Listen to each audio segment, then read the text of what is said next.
Hello, world. This is America's Supermom, and this is a special edition that I call the Corona Chronicles.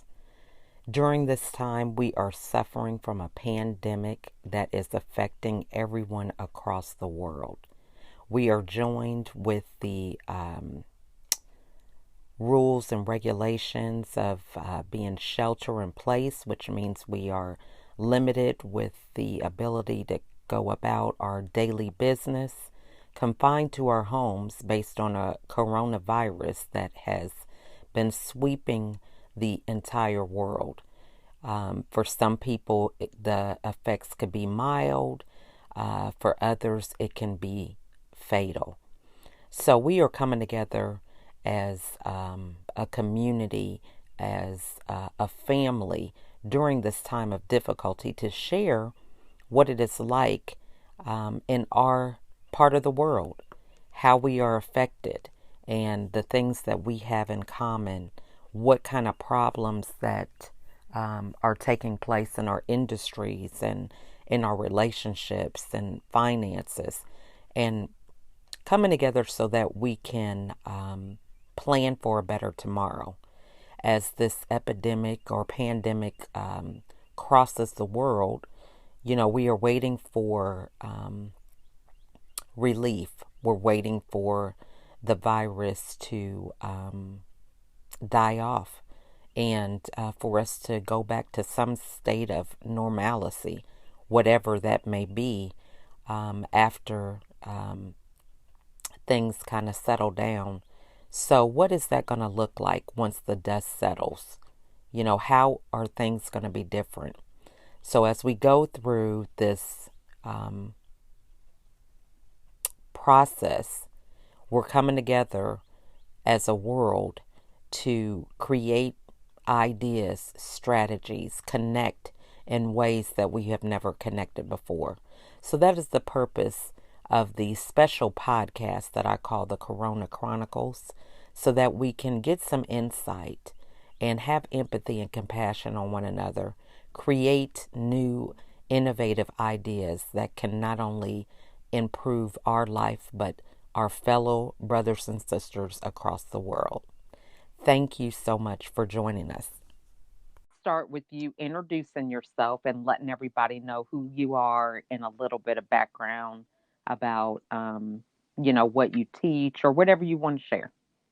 Okay. Okay. Well, I am a teacher who has been certified for over 20 years in early childhood education.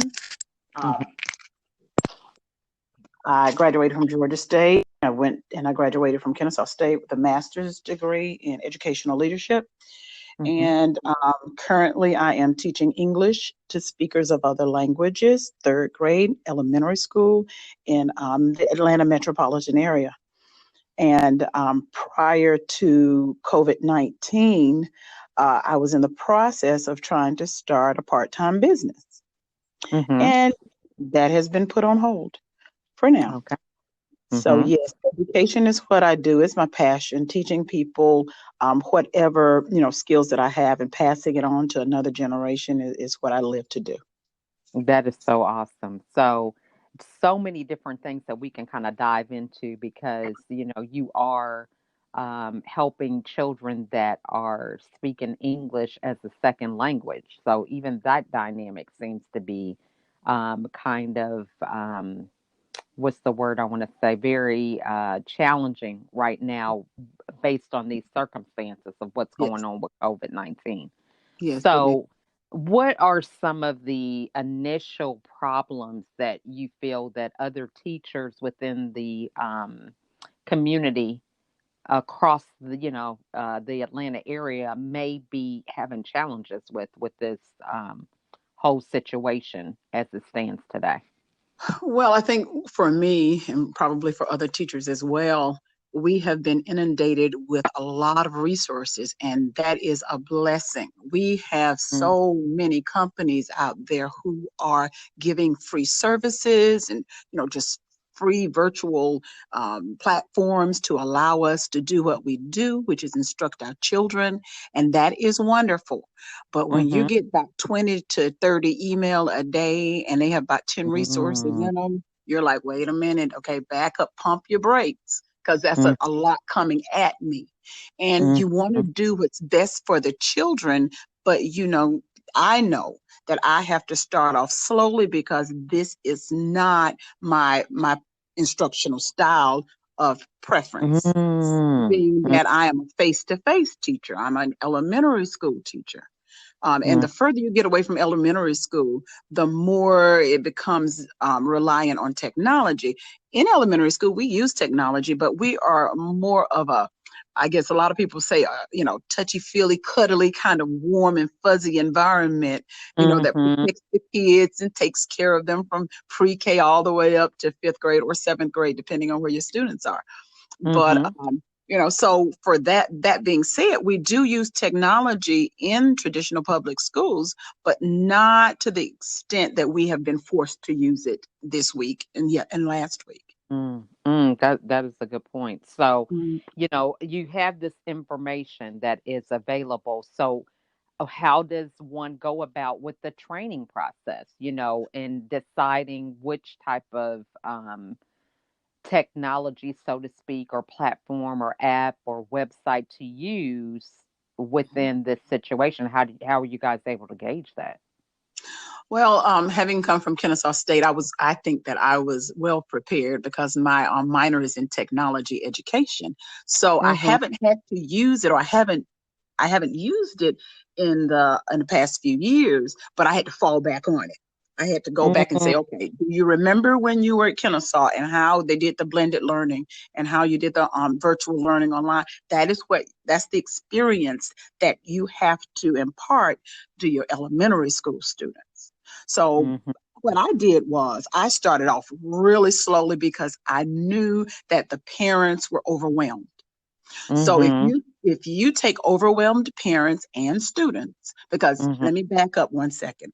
On Okay. Thursday, before we were told that we weren't going back to school, our children Mhm. went out for a break. It was an extended uh, weekend. Mhm. And then on Friday, we were told, okay, nope, you're not coming back. And it was like, whoa. So Uh, it took us all by surprise. So we weren't really expecting it, unlike mhm. some other people who kind of knew it was coming and they had time to prep. And we didn't. So Mhm. that being said, what I did was I went to the basic. I went to cell phones. The Mhm. Monday after we were told we could not have class, I met with my parents, looked at their cell phones, got them adjusted to a basic website that could be used by computer or by cell phone, because cell Mhm. phones are things that they know.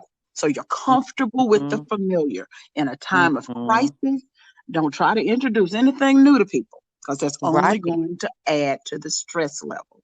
Mhm. So I That is. did that. I Mhm. went back to technology that I used in class with my students.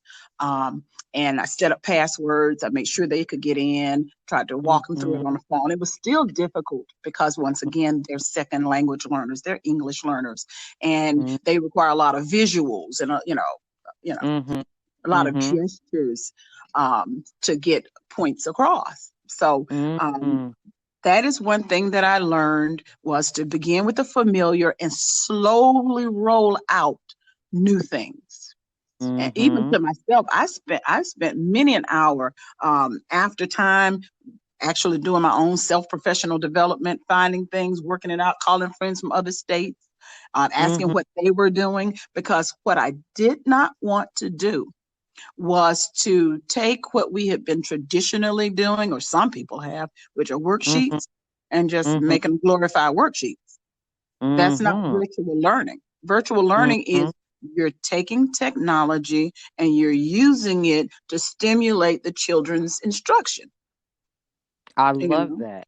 Yeah, right? now so that is something that, can you expound and give us an example of that with virtual learning? Because we talk about that, we throw that term around, and a lot of people say, "Oh, I know what that is." But Right. this is definitely something that could shed light on, especially when you're dealing with another culture, Right. whereas English is the second language. So explain to, our everyday person what actually the component is that makes something virtually Well, learned. okay, so for instance, you may have had an experiment that you did in class where you actually took the soil and you planted the seed and you had that real experience. Realia is what we call it in the Esau world. Well, Mm-hmm. being away from them, we're not going to be able to do that. So we have to find a website, a science website that would allow them that experience of planting that seed and watching it, the seed germinate and watching it grow, and then taking another tool and documenting what you saw, your observations, and then sharing it electronically with the teacher versus paper. And that all takes time for our children and for teachers. If you've never Mm-hmm. seen it done like that before, yeah, it's going to take time because you have to find the right resources to go along with the lesson, you know. Right. Yeah. With mhm. Go ahead. I'm sorry. So I love that whole thing about simulating it, because a lot of people just think, oh, virtual is just having a laptop, No. or having access to a website, So the whole component of recreating that Uh-huh. experience Yeah, virtually through technology definitely clears that up. So that's a great thing. absolutely. Well, that's good to So know. as a teacher, what do you foresee as some good positive things that could be introduced to support teachers during this time, as well as to support the students Oh, during? that is really, really something that I am struggling with right now because I live alone and I'm an Mm-hmm, introvert. So I'm really in my element. I mean, I love mm-hmm, it. But there are some people who are struggling at this time because they're mm-hmm, not used to being sheltered in place. They're not mm-hmm, used to being so disconnected from others. And so I mm-hmm, think the most important thing, believe it or not, would be the mental and emotional stability of our children and our parents and mm-hmm, our teachers, and learning how to give how self-care should play a very, very important part in the way in which you carry out your day. You know, mm-hmm, it will mm-hmm. not look exactly like the school day looked at school, and it shouldn't, Right, because you're right. not at school, you're in a different Mm-hmm, environment. So you have mm-hmm, to fit the learning into the lifestyle that we now have. And because we're now sheltering in place, and some of us are sheltering in place for 24/7, that mm-hmm, that could get real interesting. So you always mm-hmm, have to make sure. What I did in my home is I made sure that I set aside a special place for teaching, and I mm-hmm, actually have it divided off from my dining room area by a partition. mm-hmm. And when I step over into that area, my whole demeanor changes because now I'm professional, Cynthia Brown, Mm-hmm. Cynthia Denise, however I want to present myself in that space. And then when I Mhm, come out, I'm able to relax more. It's like mhm. being on stage and being off of stage. Okay. Okay, I like that. Mhm. Right. And with our That children, they need that as well. They need a special place where, when you go there, you're focused on learning. When it's time to mhm, take a break, this is the area where you can go. And that's an area where you go and just woosah and relax, get snacks, mhm, step outside for a second, come back in, so mhm, they need to know that it's not all work, work, work, because then they'll start feeling caged. We don't okay. want them to feel that way. We want them to Mm, have the freedom of movement while they're learning. mhm. Yes, ma'am. Very good. Those are some great points because I think, a lot of times, parents sometimes don't consider that. And that's something even an adult could take that approach, Mhm. with how they can incorporate that because they're not used to being at home as well. Right. I love the point about fit the learning into the lifestyle. So Uh-huh. that is just really good because that's something we really don't consider.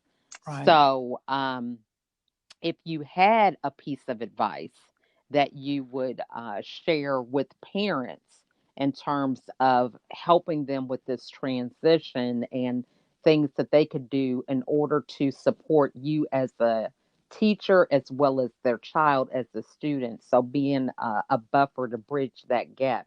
What would be one piece of advice that you would give them in order to keep this communication or this, new situation running smoothly?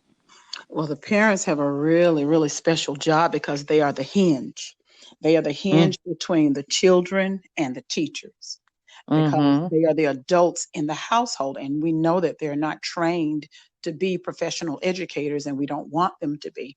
What we want Mm-hmm. to just make sure that they facilitate the learning as best they can. But we need Mm-hmm. them to know that on our end, we really are working hard to make sure that we can get the resources to them and that the Mm-hmm. resources work. And with the children, they're doing the best that they can, considering they don't have their teachers there. And so, parents, Mm-hmm. we just need them to like relax and know Mm-hmm. that and give us time because this is new, and Mm-hmm. don't put a lot of stress on themselves nor the teachers nor the students, and just Mm-hmm. let it flow naturally as possible. Stay Mm-hmm. in constant communication with us as teachers. I had a child Mm-hmm. today who came online, and he was like, I can't get my work, Miss Brown, I can't get my work. And I was like, but I put it on there and everyone else is getting it. I don't understand why you're not getting it. And then finally the parent put up a picture, and I was like, oh, you are not on because you don't have my web page on your Clever account. And I was like, well, so I had to troubleshoot. And I was like, oh, Mm-hmm. okay, this is why, because you can't get on because you're not on my class roster for some reason. So I had to set Uh, up desk ticket and let them work it out because it was not my problem or the parents' problem, it was a technology problem. And so, right. because the parent had enough foresight to say, let me just take a picture because a picture is worth more than 1,000 words. In this case, I needed it. It Hey, was worth 1,000,000 words. It's priceless, right. you know, Right. to help me Yeah, that to detect what the child needed. Yes. that is so true. Now, so what are some things that you were doing, that you could kind of serve as a um, guiding light, so to speak, to other teachers that are transitioning in this? What are some things that you implement in your daily routine to kind of help you with that? Um, Not being so stressed out, Right. not Well, knowing, how to go about things, and maybe just like a routine with, every day at the end of the day, some kind of checklist or something that you do to kind of, help things stay in order. well, what I do is I make sure that I've kept my routine since the end of school. So even though we were out for the weekend, that when that Monday came and I knew that I was working with my students on Monday, I got up at the same time. I got up at 4 o'clock. I went out my Okay. routine. I ate breakfast. I got dressed, and every day I get dressed if I'm going to work because I am. So I am fully dressed. Mm-hmm. And I told a friend of mine that she was like, really? You serious? I said, yes. I said, I am ready. If someone says, hey, Miss Brown, I need you to come somewhere or whatever, within reason, I'm ready to go. I'm ready to Right. walk away. I'm dressed. I'm fully dressed. And when I don't know if I'm going to ever have to go on a video conference, so I have my sweater on the back Mm-hmm. of my chair. I can put it on Mm-hmm. me to have that to polish off that professional appearance. So basically, Mm-hmm. the thing that I do is I'm in teacher mode. I have a lunch Mm-hmm. break at the time that I would have had a break for lunch at school. I have snacks. I make sure I'm up and I stand and I exercise, while I'm waiting for the parent to respond. So those are just little things. And I keep myself on a 20-minute calendar from 20-minute clock. Alarms go off Mm-hmm. every 20 minutes from 7:30 to 3 o'clock because I Wow. know Okay. I need to be doing something. And if you worked with me at my school, my kids know this, teachers know this. Miss Brown, your phone's ringing. Yes, because I'm supposed to be doing something right now. I'm supposed to be moving or doing something Mm-hmm. specifically right now. I don't have time to sit or, dawdle. I don't have time for that. And the same thing is Mm-hmm. true at my house, you know. 20 Mm. minutes and Mm-hmm. go, because that usually is the time of a small group session.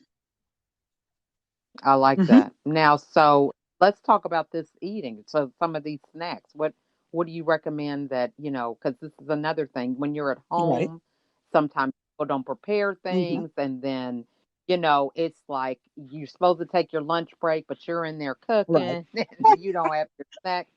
So what would a typical type of day look like for you so people can prepare in advance and kind of have those things ready? I have breakfast eaten by 7. I'm usually Mm-hmm. sitting at my desk by 7:30. Mm-hmm. And so I have snacks like oranges and apples and bananas, some things that I can just quickly get. I do have Mm-hmm. potato chips. I have animal crackers. I'm in my kitchen now. I'm looking at what I have, Okay. so I can tell you, you know, I Okay. around. But because I am 95% plant based, I used to say I was vegetarian, but you know, sometimes tuna fish calls me and I have to answer. Okay. So I'm 95% plant based. And because I am Okay. 95% plant based, it's really easy for me to take frozen veggies out, put it in water and some oil and some seasoning, put it on the stove. I can hear it. I go back to my desk. I sauteing because the water has gone out. Then I can go back and get it and add some more in the bowl and take it with me. So it's That's good. really quick for me, But that was Mhm. Mm. lifestyle before we entering in place. So I haven't really changed Right. a lot when it comes to that. And so, um, I was talking to someone else, and they were like portioning out. Someone said it was a friend of Mhm. mine who said, "Oh, it was another fellow teacher." She said, "Brown." She said, "My son is about to eat me out of house and home." She said, "You know what we're gonna do for this joker?" Mm. We went shopping, and he thought he was gonna eat everything that day. She said, "Plastic bags, and we portion control. We portioned out everything in Mm. little portions so that he could snack all he wants to, but you won't be eating it up." And I thought that was an awesome Right. idea. I said that was an awesome Mm. idea that she had. Yeah. That's right. Now, so Yeah. let's look in past COVID-19. So, some of us are kind of on indefinite schedules of knowing when school is going to start back in, quote unquote, the normal Yeah. way. So, what do you foresee, or how would you kind of advise people to kind of plan and maybe forecast for when it comes to learning as a result of this situation that you might foresee some changes that could be felt in the kind of near All right. future, probably within the 6 months or Right. so. For me, I can say Mm-hmm. that I have been stretched and I will never go back to being the same teacher ever again in life. And yeah, Mm-hmm. and that's a positive thing. I was a good teacher. I loved what I did. I was hands on with my students, but I did not realize that pretty much they can handle this. Like I'm a Right. PowerPoint teacher, but with some of my Mm-hmm. ESOL kids, they weren't there, and I've had to pull out Mm-hmm. PowerPoints that I created 5 years ago and edit them and then drop over into a new platform, then interact with my children Mm-hmm. like that. And I was like, wow, I never saw this coming. I was like, I already had the Mm-hmm. framework there. And it was just I was just sitting on it Right. and wasn't using it until I was pushed to use it. I have a student who Mm-hmm. doesn't know his alphabet. And I was like, I know I have a slide where I did alphabet sounds and matching, and I found it today. So I'm going to edit, and then I'm going to introduce it to him with a screen recording to guide him through. Mm-hmm. You know, Mm-hmm. it's so much, and this is just the tip of the iceberg for me. I'm like, wow. And every time I Mm-hmm. get a new thought, I'm like, wow, I didn't think about that. But for me, I'm a Right. PowerPoint queen. I've been using PowerPoint since 1999. And I haven't found a tool that has replaced it yet because it is efficient. That's Yes, ma'am. So whenever I can find a that is so. new platform that will, connect with it seamlessly, then I'm happy. Mm. I'm happy. Yes, ma'am. That's it. That's now. So we have just a few minutes left. Can you tell us about your your business on the side, or what it is that you foresee in terms of maybe even teachers, because as teachers, with things kind of transitioning, the way that they are right Mm-hmm. now, it's important possibly for other teachers to have multiple streams of Absolutely. income, different things that they can Mm-hmm. do to kind of create a buffer because, like you said, you're used to even teaching a different way. So sometimes if they need additional Mm-hmm. training, that may be something they might have to come out of pocket with, and that could be quite a burden. Mm-hmm. So, share with us a little bit about your business, if you can, and what advice you would give another teacher who was looking to explore multiple streams of Well, I income. think that's perfect. I've been experimenting with multiple streams of income for decades now. I had a photography business for a year. Years ago, I did wreath Mm-hmm. making. I have been somebody, I tried out a Mm-hmm. whole lot of professions until I came upon teaching.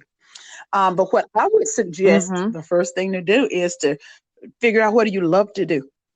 What do you love to do Mm-hmm. that if you had to do it free and give it away, you would give it away freely and you would just love it? Your passion work, your passion job. That in of itself, if you Mm-hmm. can pinpoint what that is that's a Mm-hmm. start. That's an awesome start. For me, um, Okay. I was well. If you know me at my job, I'm the person who loves to give hugs. I give my babies hugs. They hug Mm-hmm. me. I don't care what anybody says. They're like, oh, you shouldn't hug kids. And I'm like, if a child hugs me, I will not. I will not refuse a hug from a child. I just won't. And so that Right. being one of the things, and my grandmother being the other, um, I was just raised with hugs and I was raised with love. And I feel that children should have that and adults should have that too. Mm-hmm. And so I started Mm-hmm. I think it's a giving circle because it's not a business yet, but it's called Snuggling for Humanity. Mm-hmm. And I just started off with Mm-hmm. the simple idea of trying to collect 1 million hugs. Because if you give a hug, you get a Oh. hug. So that's two right there. Right. And in the four Mm-hmm. years that I've been doing this, and I've been slow about it, because I'm a hare, not a tortoise. I'm I'm doing it and the journey while I'm doing it. But I've collected Mm-hmm. over 2,000 hugs, and some of those hugs have some really Okay. interesting stories to them. Um, but Mm-hmm. so I started with 1 million hugs, and what I'm in the process of doing is trying to turn that into like a group snuggling event to teach people how to connect with others. And then COVID-19 hit, and I was like, you know what? The devil is a liar because I'm not going to stop. Mm-hmm. I'm not going to stop because humans cannot survive without human touch. So to tell us that this Mm-hmm. is going to be our future, no, no, it's just temporary, and we need to realize that. So what I would like to do is Mm-hmm. to find entrepreneurs and bring them together and let them know, because usually when you're starting a business, you're doing it by yourself. It can be a very lonely thing. And I Right. want them to know that it's not, you don't have to be alone. So that's the first group of people that I would love to start this concept with. And it's a concept of group snuggling. Mm-hmm. And so that's where I am. And that's what I'm looking to do. And in my downtime, if I ever have any again, um, I'm, going, I'm going to do the business plan, finish that business plan, and go ahead and move forward with this. That, and it sounds like it's such a forward type of movement in the sense that I could foresee that once this virus Mhm. lifts, so to speak, you know, trying to have people reconnect after this social distancing has taken place, where people are overcoming the fear of, having that hug or having that close proximity. So it seems like there could be so many different avenues that you could be a benefit to with organizations, with individuals to kind of bridge the gap as we transition back to some state of normalcy Right. after this. whole situation passes. So that's Yes, ma'am. And awesome. like I said, if you go to Snuggling Humanity on Facebook, you'll see my latest snuggles. I Mm, have a mask on, but I'm still snuggling. I'm mm, that's good. I mean, because it's a way that we show appreciate others' humanity. You know, and Mm, you can't sometimes mm-hmm. say that with words. Right. So Right. That- And, just a yes. universal language. In your case, teaching kids who speak Hmm. another language, how English is their second language. So they come from, Yes. different cultures and different ways of communicating, but a hug is something Yes. that's universal. And So one that's thought about that with amazing. children, and I make sure Mm-hmm. that they give me hugs. I seldom do I initiate hugs with children. If they give me a hug, I give them one back, Mm-hmm. but usually it's Mm-hmm. mutual. It really is. Yeah, it That's is. Because they mm-hmm. need and Now, know that it's okay, you know. Yeah. that is awesome. Yeah, that is so needed. Now, so what closing remarks would you say is very important? As we, every day we're looking at the news, something Mhm. else is changing. Um, is spread somewhere, or some other plan is being enforced in order to keep people safe. So just what piece of advice would you want to conclude for those who are For our listening? children, I need them to know that everything is going to be fine. I need them to concentrate more Hmm. on becoming more independent learners of their parents and their teachers. We are facilitators of their Hmm. future.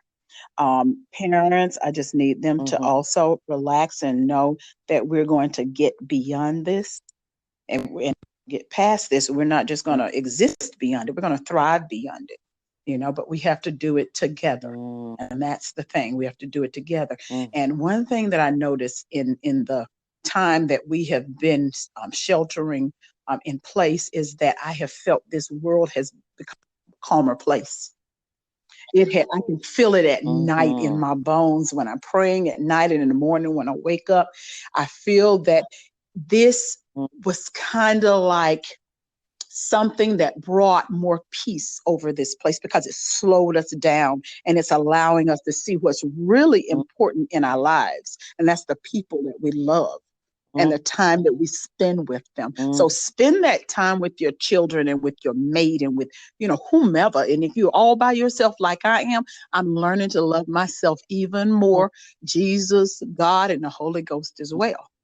So you just love Hmm. what you have and be grateful. You need to have an attitude, yes, of gratitude, like Steve Harvey said. Yes, you need to have that attitude of gratitude because we're still here. We're on this side of heaven. And if you're a believer, if you end up for Right. some reason on the other side of heaven, then you just as blessed, even more so. So we just have to keep that in Right. mind that it's going to be fine.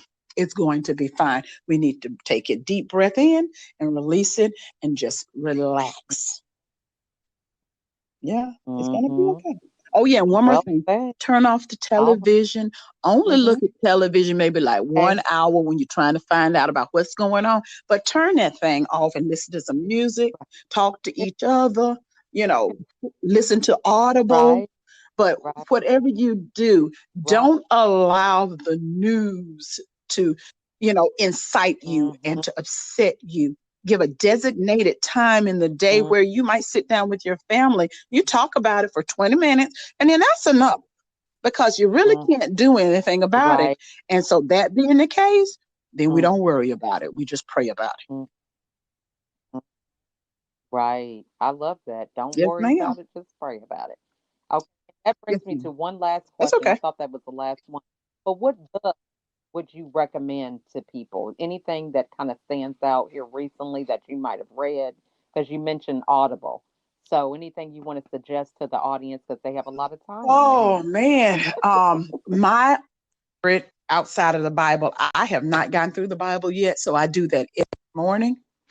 with the Bible app. So, Mm-hmm. and in the Bible app, they have plans that you can go through. And these daily plans might be 3 days or 5 days or 7 days.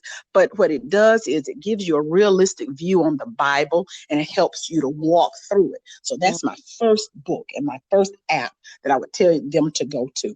The second one is called, hmm, Now, that what's the name it's of just that called Bible Bible app app. It's for Bible. those that are Just Bible. okay? Okay, And it looks Bible app. like a Bible. And I Okay, want to say it's U okay. version, YOU, because I'm closing You my version. eyes and I'm thinking about it Yeah. because it's the first thing I see in the morning. YOU Okay. version, I think it is BERSION. Okay. Yeah, That's that's yeah, the one that's the one we're I'm on on because we too. can So share yeah, books. You can share with yeah, people, and yeah. yeah, and that's a blessing. It's been a blessing in my life. And sometimes I'll forget, and I'll go back to zero after I've had 65 days of straight, Bible reading. I was like, oh my. So it will keep you. It'll keep Yeah. you in line. It really will account, Now they also added a ma'am. prayer thing, right? Did you see Yes, they added a yes. I haven't prayer gotten into component to that that? yet because I hadn't Mm-hmm. made it to my Me daily either. mark because I keep going back to zero. Because I'm like, ooh. Okay.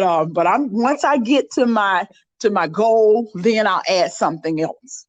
You know. hmm And my Okay. Okay. So we got that and my Bible app. Okay. second What's book, next? have this book is awesome. It's called The Four Agreements. And I really wish that people Mm, would get that book and digest it and close it up and then open it back up. And I mean, it is one of the most mm-hmm. transformative books that I have ever read.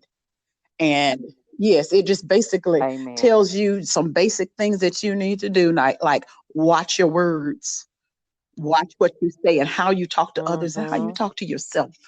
You know, don't stop making assumptions. Mm-hmm. Okay. Do the very best you can. Mm-hmm. Mm-hmm. Okay. And everything ain't about you. Mm-hmm. Okay. Basic stuff. Right. Okay. That if you take those, like they said, if you take those four Yeah. agreements and you harness them, then you, like he said, Mm-hmm. you would experience heaven here on earth. Yes. Amen. Amen. Amen. Mm, But I thank you so awesome. much, Shell, for Well, thank having you. me on your podcast. You are some kind of awesome as an accountability coach and as a friend, as a mom, as a human being. And I just had to tell you that. Thank you so much. Well, I appreciate it. And you've definitely left some great nuggets for everybody to think about, because it's so important during this time that we all come together. We each have a different Right, perspective. There's an elephant that's in the room, but all of us seeing right. different sides of this elephant. So as long as Yes. we communicate that, we'll get past Definitely. We it. get it, pass it So together. Yes. thanks so much. Thank you. So for your time. And what's the best way for people to get a hold of you if they want to reach out and help you with your Yeah. snuggling for humanity or follow with you Easiest as way it is Snuggling progresses? for Humanity on Facebook. We have a Facebook group called the Snuggling for Mm-hmm. Humanity Initiative. Um, Cindy Denise at Mm-hmm. snugglingforhumanity.com. That's me. So Snuggling for Humanity, you Mm-hmm. Google for it, you'll find me. Uh, Mhm. all right. Okay. Well, you have a Thank wonderful evening. Thanks you again so for much. sharing and Okay, take care, snuggling. Shell. Okay. Okay. Bye bye. All right. What a great story. That was just so great to hear from the front lines with our teachers what it is like to go through this transition with coronavirus. So, really appreciate that insight from Cynthia and, just the mindset to think that there are things that we can do and kind of looking at this problem from someone else's perspective really helps us to recognize the things that we can do in order to serve and make things a little brighter for everyone. So I want to thank you all for listening. Pray that this left you some nuggets and some things that you could do within your own community that can help during this difficult time.